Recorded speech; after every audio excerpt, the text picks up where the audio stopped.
سید الانبیاء والمرسلین اما بعد فاعوذ باللہ من الشیطان الرجیم بسم اللہ الرحمن الرحیم۔ سب سے پہلے تمام احباب کا شکریہ، آپ اس پاک مجلس میں حاضر ہوئے اور جتنے بھی علماء تشریف لائے اور مشائخ تشریف لائے، اللہ رب العزت سب کا آنا اپنی بارگاہ مقبول و منظور فرمائے۔ میری طرف سے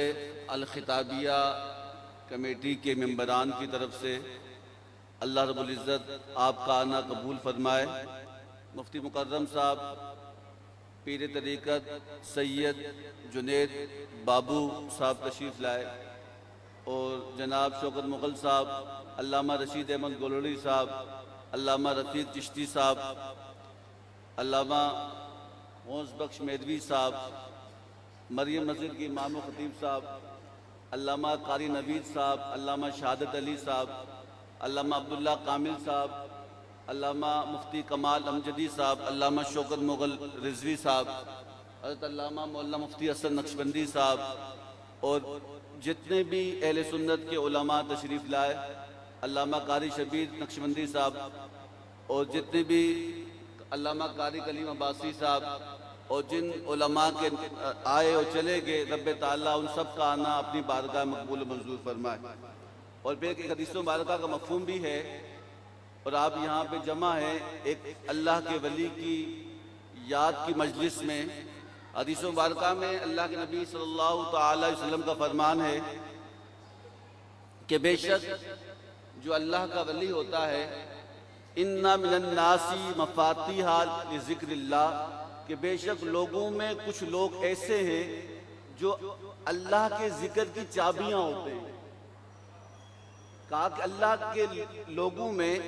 اللہ کے ولی اللہ جو ہیں وہ ایسے ہوتے ہیں کہ ان کے پاس اگر کوئی بند دل آ جائے، وہ اللہ کی چابی ہوتی ہے، اللہ کے وہ لوگ اس ذکر کی برکت انہیں کھول دیتے ہیں۔